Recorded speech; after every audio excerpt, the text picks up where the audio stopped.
জানে দিব্যজ্ঞানী মিরাজের ভেদ জানে বেহারি মিরাজের ভেদ জানে বেহারি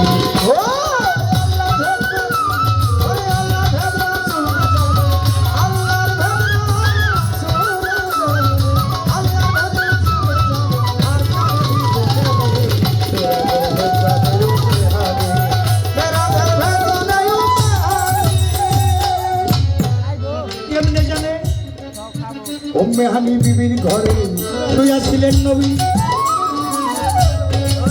ঘরের বাহির হইলেন কিনা তাও জানেন ওই বিবি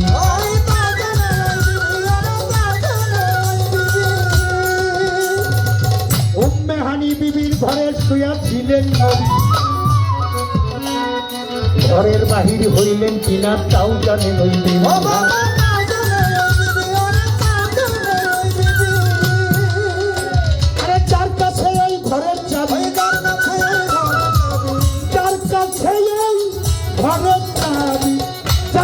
ঘরের চাবি যে যুগায় দুষ্পাতি মিরাজের ভেদ জানে মিরাজের ভেদ জানে বেহারি ও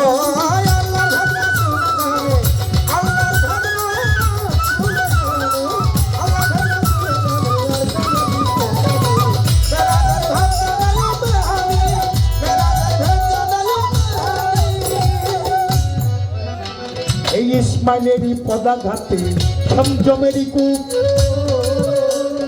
জলের মধ্যে প্রতিবিম্ব দেখা যায় স্বরূপ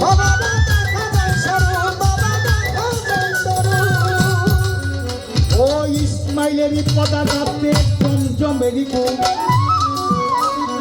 জলের মধ্যে প্রতিবিম্ব দেখা যায় স্বরূপ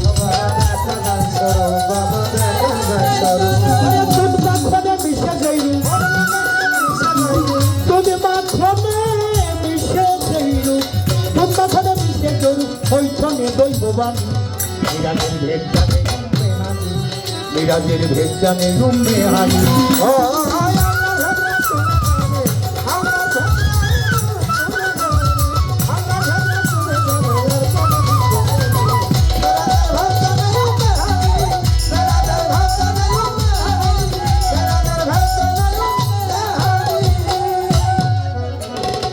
আঠাশ বছর অতিক্রম তাও ঘরের শিকল নড়ে অবশ্যই নদী তালা দেয় নাই ঘরে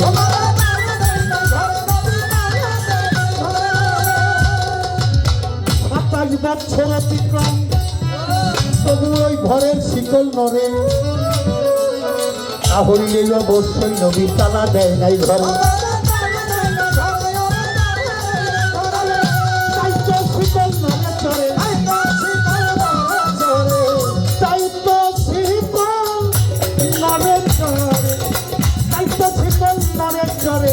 নইলে বেশি দুর্গান মিরাজের ভেদ জানে বেহারি মিরাজের ভেদ জানে বেহারি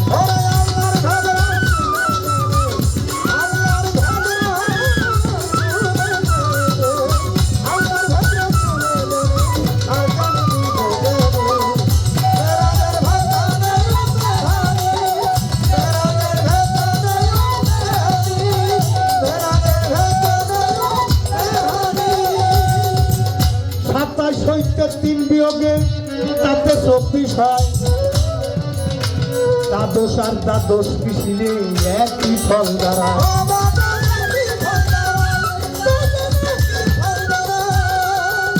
27 হইতে 3 বিয়োগে তাতে 24 হয় 12 আর 12 মিশিলে একই ফল দাঁড়ায়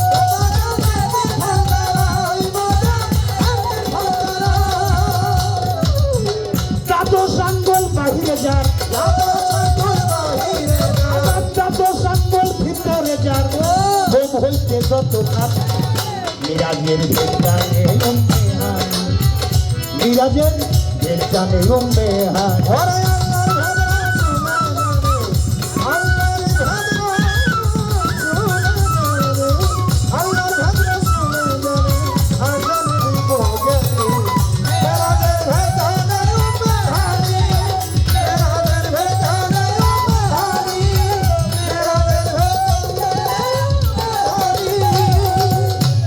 ভেবে বলে বাউল কবি আব্দুর রহমান কাছে আইসা ছিল সেদিন সাততলায়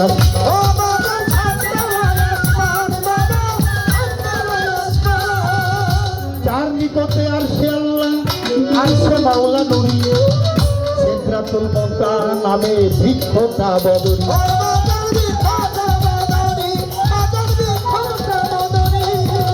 ভেবে বলেন বাউল কবি আব্দুর রহমান কাছেই তো ছিল তাহার সাততলায় আসমান যার নিকটে আর সে আল্লাহ আর সে মাওলা নুরি সিদরাতুল মুনতাহা নামে বৃক্ষটা বদরি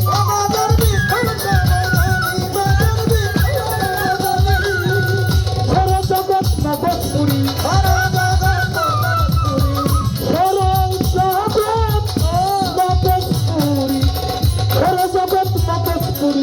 সাজা দেবে কাজী মিরাজের ভেদ জানে মিরাজের ভেদ জানে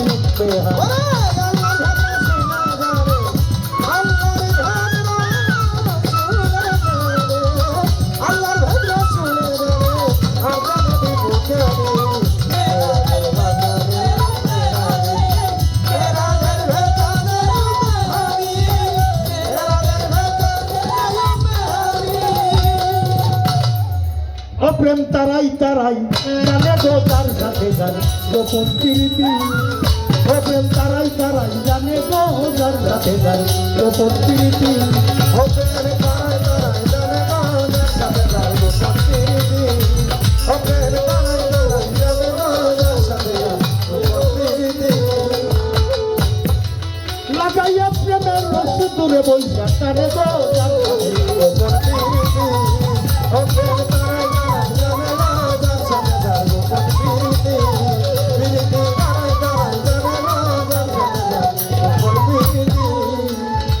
নবীর জীবনী মিরাজ গান দরবারে হয়েছে আয়োজন যেভাবে সোহাগী সরকার করল জিজ্ঞাসা ধন্যবাদ ধন্যবাদ জানাই ধীরে ধীরে তাহার কথার জবাব দিতে চাই আপনারা সবাই মিলে থাকিবেন নীরব উভয় শিল্পীর মনের কথা বলা হবে সব এমনি ভাবে ধৈর্য নিয়ে থাকলে একটু চুপ থাকিলে আমরা দুজন গাইতে পারবো সেইভাবে যে প্রশ্ন করে সেইভাবে প্রশ্ন করবো কত কথা তাদের কি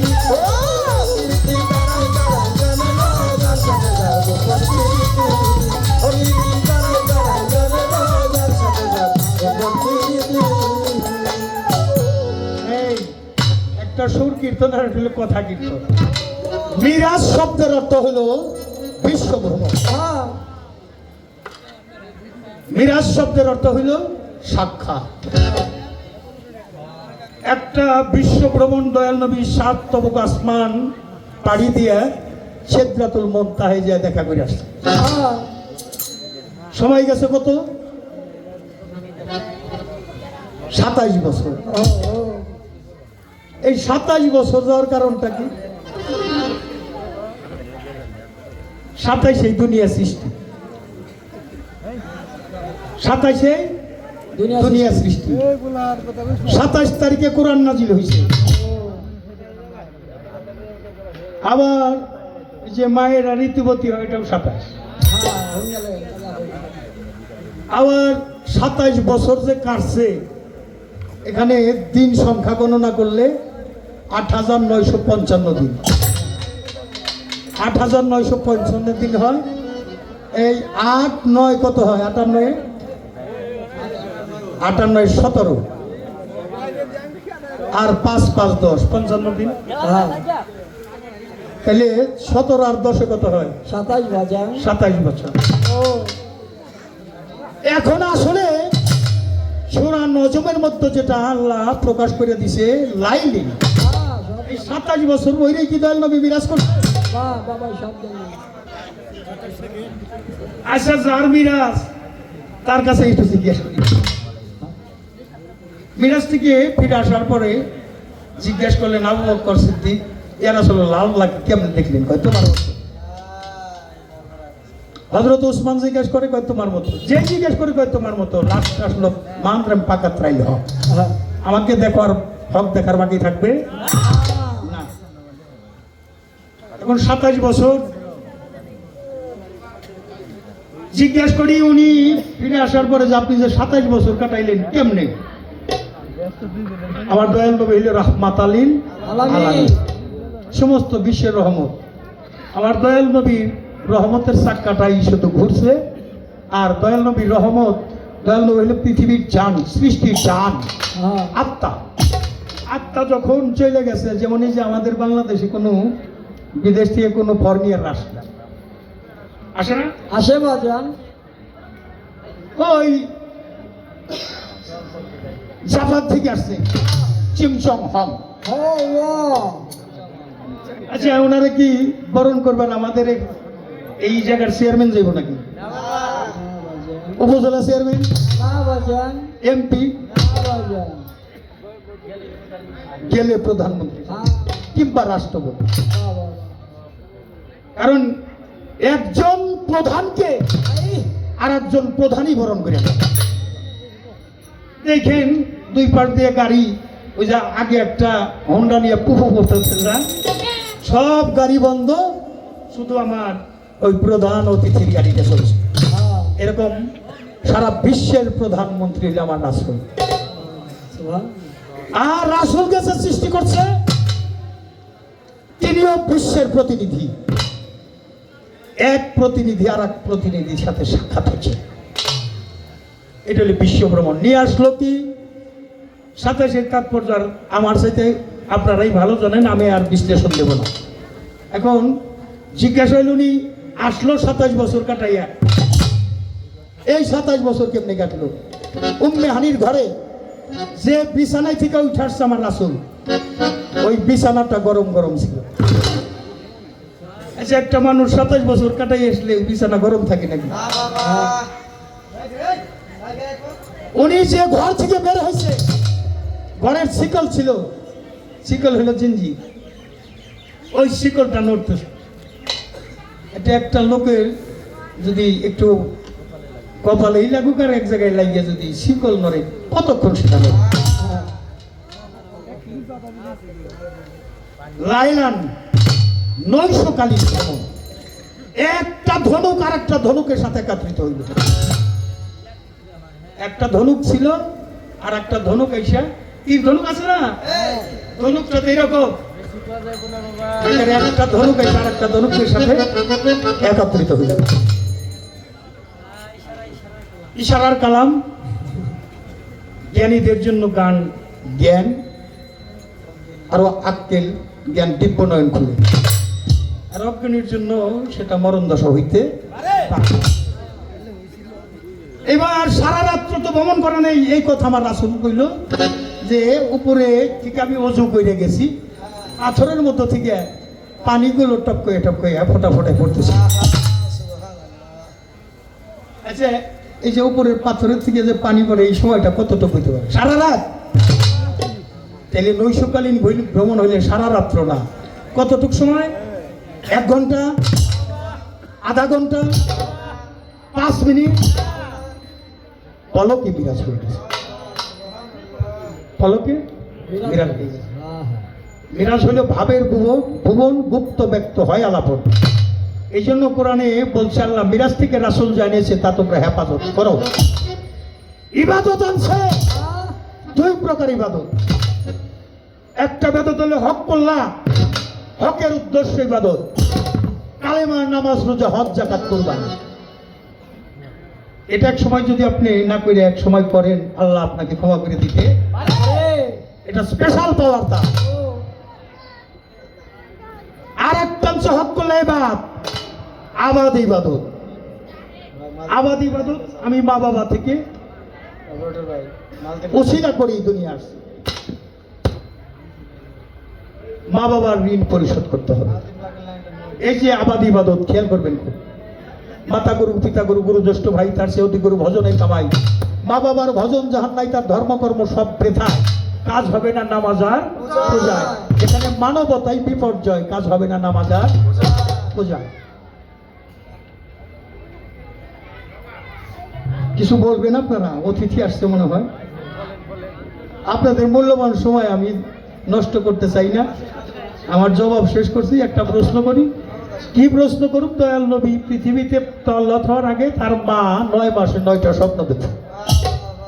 কি কি স্বপ্ন দেখছিল? উনি যে জায়গায় পদার্পণ করলেন ওই জায়গায় একটা গর্ত ছিল। কিসের গর্ত? ওই গর্তের মধ্যে উনি পাও রাখার কারণটা কি?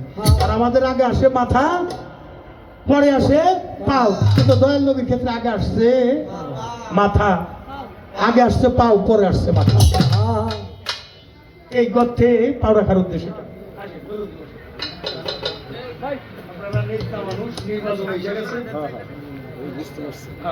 বুঝেই তো বলতেছি, হাল নাই আপনার গান গাইতে